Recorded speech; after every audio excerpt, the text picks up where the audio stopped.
Señores, gracias por continuar con nosotros a esta hora de la mañana. Recibimos a la fiscal del Distrito Nacional, Jenny Berenice Reynoso. Bienvenida, magistrada. Buenos días. Muy buenos días. Magistrada, vamos a comenzar por un tema que ya estábamos tratando allá, el tema de la seguridad.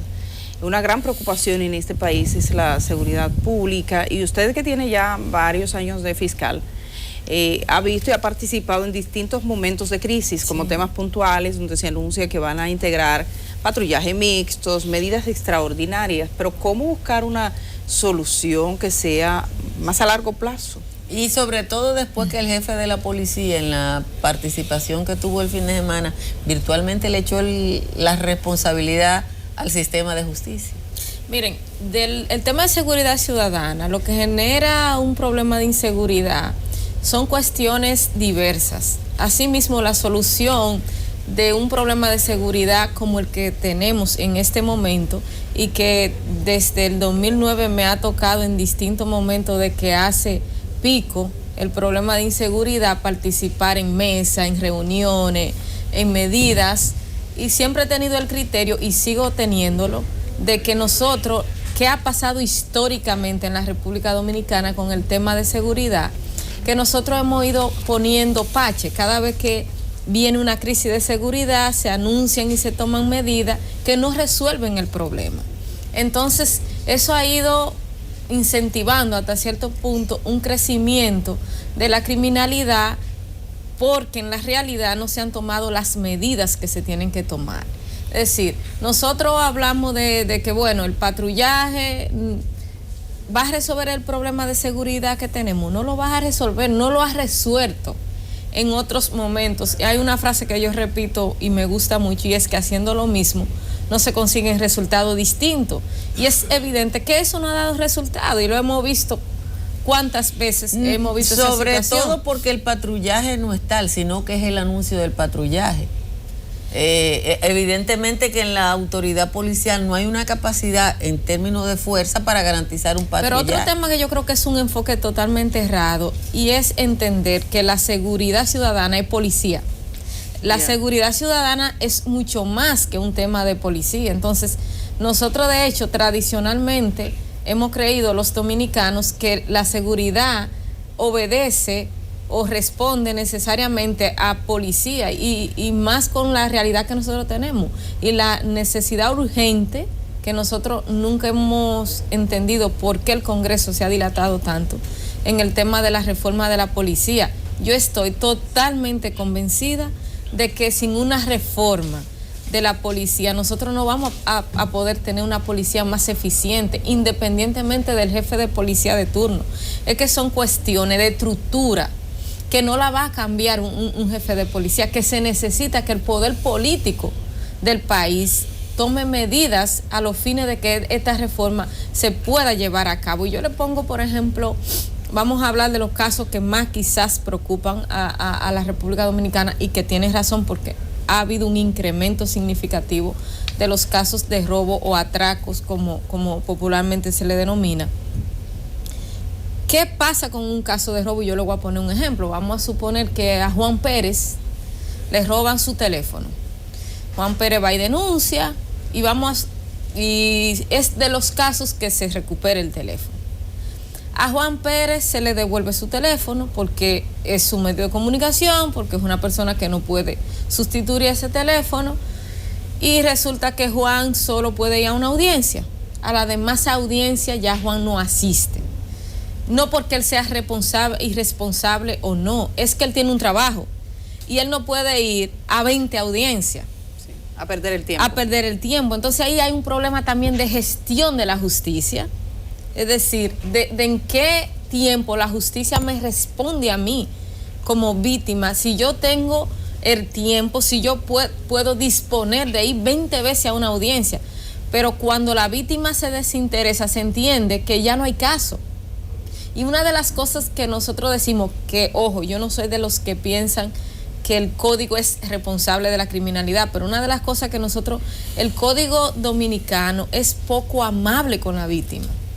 Es un código que exige demasiado a la víctima, y es muy difícil en un país donde no existe un sistema de protección a la víctima eficiente, que a una persona que le duró media hora en su casa, con una pistola en la cabeza, vaya a querer después ya a una audiencia, a 20 audiencias, a señalarlo como la persona que le hizo esa actuación? Tienen miedo la mayoría de los ciudadanos y eso es legítimo. Pero eso es falla del sistema, no del ciudadano.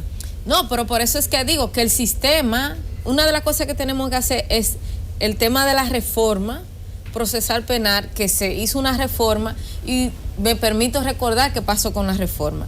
Primero, muchas de las propuestas que hicieron los sectores que trabajan activamente con el tema de seguridad, como el Ministerio Público, no se tomaron en cuenta. Pero además, el presidente observa, como es su facultad, el código. El Congreso se le olvidó que el presidente había observado el código. Digo que se le olvidó, porque el código entró en vigencia y nadie se acordaba de que había una observación. Y entonces, ¿qué pasó? Que entró en vigencia el código con las observaciones, que es lo que establece la Constitución, y ahí encontramos cosas que son absolutamente incoherentes en el código y no se hizo la mejor reforma, por no decir, y para ser elegante, que fue un tollo. Lo que realmente terminó haciendo la reforma del código, la misma reforma del Código Penal, y también nosotros tenemos, el Código Penal creo que son 17 años que tiene. El Constitucional, ustedes saben que anuló esa legislación, entonces seguimos lo mismo sin código. ¿Son más leyes que necesitamos? Yo creo que es necesario que haya modificaciones, pero tampoco es un problema esencial. El problema esencial es ese, es que no tenemos un plan integral. Y como no tenemos un plan integral, es lo que yo siempre he dicho, de nada sirve que a la policía le compremos 200 camionetas nuevas para patrullaje cuando no hay un sistema de gestión que garantice que esos vehículos van a ser mantenidos, que van a ser chequeados, que van a ser reparados periódicamente. Entonces seguimos tomando medidas sin un plan integral, sin mediciones, sin indicadores de gestión, y al final los resultados son ineficientes y van a seguir siendo ineficientes mientras no se tome un plan integral con el tema de seguridad. Ok, doctora, lo que no cabe la menor duda es que la mayoría de los delitos, de la ratería, del robo y el atraco y la muerte en la vía pública se ocasionan en personas que se desplazan en motocicletas. Ahora, la policía tiene un perfil de lo que es un tigre, de lo que es un delincuente, que se parece mucho a un trabajador, a un obrero. ¿Ha disminuido o va a disminuir la delincuencia en la vía pública porque se retengan muchas motocicletas que andan circulando en las calles, porque se incursionen en los barrios con un supuesto mapeo donde se identifica que de tal barrio salen o que en tal casa viven? ¿Eso funciona? Miren, yo sí creo que el tema de la motocicleta es importante, sobre todo regularizarla, registrarla, que lamentablemente eso no se tiene. Pero tampoco va a resolver por sí solo el tema de inseguridad que nosotros tenemos. Es decir, son múltiples las cuestiones que nosotros debemos tomar. Señores, no podemos nosotros descansar todo el tema de seguridad solo en policía, cuando la policía no tiene las herramientas básicas para enfrentar con eficiencia la criminalidad, cuando en muchos destacamentos lo básico no existe, lamentablemente, para dar respuesta a la ciudadanía. ¿Qué sería lo básico que no existe, doctora? Una computadora. O sea, la criminalidad está totalmente actualizada con el tema de tecnología, y en muchos de los destacamentos todavía nosotros seguimos recibiendo las denuncias en un libro. No, a mí me recibieron una denuncia en una hoja suelta. Es decir, que eso no está en un sistema interconectado que me permita a mí decir, bueno, y que el sistema me arroje, en el distrito hoy se produjeron 20 atracos en circunstancias similares, yo puedo tener una misma banda cometiendo este delito. Entonces yo, en base a esos indicadores, voy a hacer prevención efectiva y voy a hacer persecución también eficaz. Entonces, no es posible, pero yo, para que no se crea que solo hago esa crítica a la policía, la justicia también. Siempre digo, nosotros seguimos llevando o persiguiendo una criminalidad de tecnología en una justicia de libros récord. Entonces son todos esos temas que nosotros tenemos que verlo, porque yo sí creo también que la justicia tiene su cuota de responsabilidad pero importante. Cuando uno ve un caso, yo creo... Y perdón, Altagracia, que quería hacer ese punto, diciéndole, en el Distrito Nacional, solamente en el distrito, tenemos alrededor de 6,000 personas reverdes, que es un tema que yo constantemente de Santiago me preocupa bastante. Y uno de los grandes que están sometidos pero que no asisten ni forma de localizar. Sí, y uno de los grandes problemas de la justicia dominicana es que la justicia dominicana en forma reiterada le da oportunidades al que delinque. Para que evada. Entonces, yo estoy de acuerdo de que no a toda persona hay que privarla de libertad, pero si yo te di una medida no privativa de libertad y tú permaneces reverde y vuelve y delinque, no es posible que nueva vez yo te dé una medida no privativa de libertad. Entonces, es muy común que se presente un reverde, es decir, una persona que duramos 8 meses para arrestarlo, que no se presentó al proceso y la medida sea otra garantía económica. ¿Eso ocurre con frecuencia? Absolutamente a diario, eso ocurre. Entonces, una de las cosas por las que nosotros vemos de que X persona que participó en un atraco había tenido 3 o 4 procesos, tiene que ver con eso. Pero se alega que los fiscales no le dan sustancia a los expedientes, al sometimiento, y que por eso es la debilidad estructural de lo que dictamina un juez como variación de la medida. Es que la variación de la medida, la mayoría de los casos no responde a eso, Franklin. Responde a unos supuestos arraigos, sí, donde hay un tema que... Técnicamente aquí, el que es rico no debe caer preso nunca. Iba a la junta de vecinos. No, pero también hay una situación a lo que yo llamo la complicidad social, que vengo desde Santiago llamándolo complicidad social. Se da mucho en los casos de droga también, en todos los tipos de casos, y es, prácticamente se ha montado un negocio en torno a esto, de que se supone, o se asume en los tribunales, de que la Junta de Vecinos da una carta de que esa persona es seria y honesta. El sacerdote. De que el sacerdote, que cuando uno llama, yo acostumbro en algunos casos aleatorios a llamarlo y me dice, mire magistrada, lo que pasa la mamá que vino, es que la su mamá madre es diario, una señora muy respetada. Entonces yo le digo, sí, pero espere que ella delinca y déselo a ella, no al hijo, que muchas veces ni está en la comunidad y no lo conoce. Se lo da. Entonces, todo eso son cuestiones que nosotros... Señores, yo creo que como sistema, si un solo distrito tiene alrededor de 7,000 reverdes, nosotros tenemos que, como justicia, aceptar que la medida que corresponde o el seguimiento que se le ha dado no es el seguimiento efectivo. Entonces, esas son de las cuestiones que nosotros todavía como sistema tenemos pendientes. Por eso, si alguien me preguntara de quién es la responsabilidad o quién es el responsable de lo que está pasando en la actualidad, yo diría que muchos tenemos la culpa, principalmente el sistema político, el poder ejecutivo, en el sentido de que es responsable de hacer un gran plan con el tema de lo que tiene que ver con la seguridad ciudadana. Maestra, bueno, hablando de las juntas de vecinos que apoyan y todo, vi unas imágenes ayer insólitas. Estaba el síndico, el alcalde de Santiago, que vino para ser interrogado, y solo se lo digo de paso. Y vino un empresario importante de Santiago a decir que no judicialicen eso. Eso es una cosa impresionante, que eso es una politización. Entonces suele ocurrir con los casos cuando se trata de funcionarios públicos. Sí. Yo quisiera abordar con usted en este momento un tema, porque usted ha tenido toda una investigación compleja en torno al regidor Erickson de los Santos. Entonces ahí se juntan muchos elementos, y en el día de ayer hay uno nuevo, y es que el presidente de Fenatrano, el señor Juan Uvieres, sí, lo está acusando de la quema de unos 30 vehículos. 13 vehículos. 13 vehículos, sí, perdón. Yo quisiera que viéramos a Juan Uvieres, sí, lo que dice sobre este hombre, y que usted nos diga si hay algún tipo de indicio de investigación en marcha. Eso está vinculado con las bandas sicariales que están presas y los que los apoyan desde los sectores del gobierno, que todavía le siguen pagando su salario y le siguen entregando su gasoil subsidiado, aun cuando se sabe que es una maldita mafia en perjuicio del pueblo dominicano. Habían 2 personas que le dijeron, ay, párate ahí donde ella dijo, acudir a mi mamá, porque el sindicato está cogiendo fuego.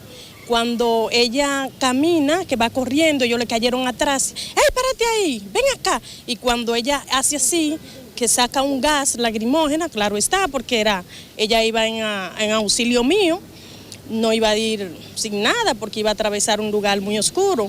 Es cuando esas 2 personas le salen, ella le tiró gas lacrimógena y expandieron la huida y se montaron en el motor y se fueron. pero sí le puedo asegurar de que las unidades no fueron quemadas por obra y gracia del Señor, sino el fuego fue causado.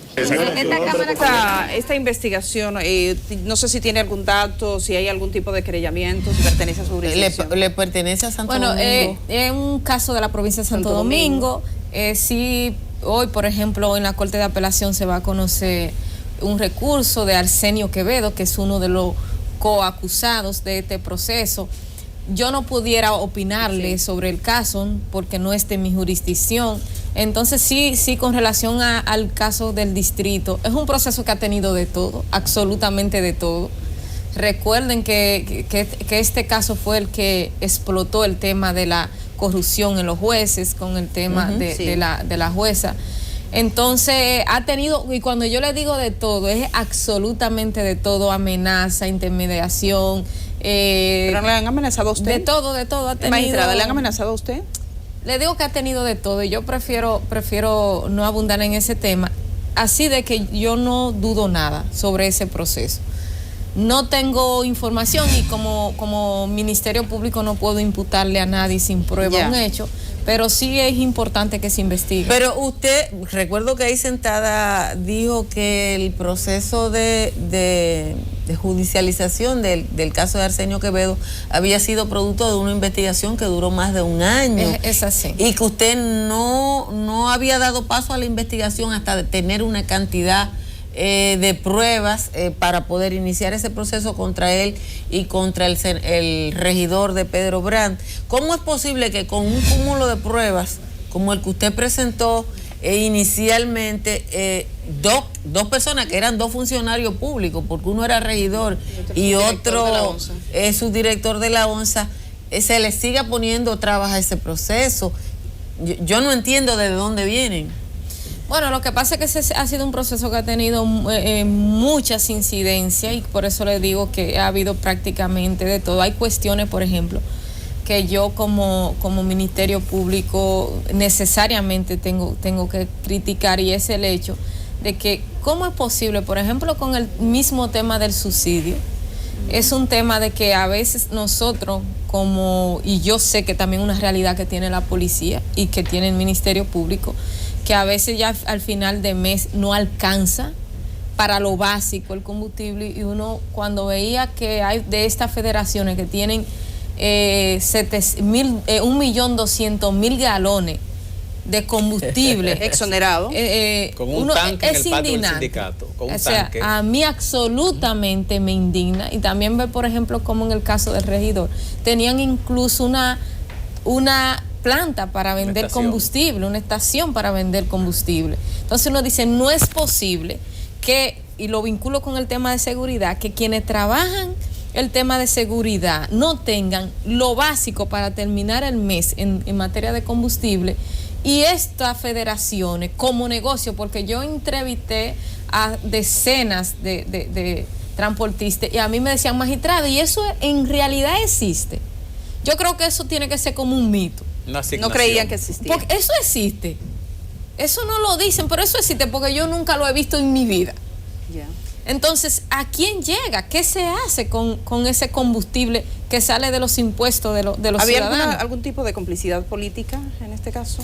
Sí, yo bueno, creo que uno era regidor, pero digo, eran dos funcionarios algo más que regidor. Pero lo que pasa es que, por ejemplo, el partido de regidor le estuvo pagando inclusive los abogados. Y eso es una cuestión que uno necesariamente tiene que decir de dónde salían esos recursos, de lo que la Junta Central Electoral aporta a los partidos y de dónde vienen esos Había recursos. una nómina realmente, esta gente tenía una nómina que incluía periodistas y todo eso, realmente. De acuerdo a lo que se ocupó en el allanamiento, sí, o sea que fue elaborada por ellos, de que periodista y policía cobraban. ¿Y qué recuerdo. Policías? Porque habían policías que habían participado en casos de sicariatos ahí. Bueno, de los que estaban en la nómina, 3 de los policías que están como acusados estaban en la nómina con salario. Sí, recordamos que al inicio de las audiencias del caso de Arsenio Quevedo, funcionarios parlamentarios visitaron el Palacio de Justicia dándole apoyo moral a esa persona. No, Franklin, te corrijo, no solo visitaron.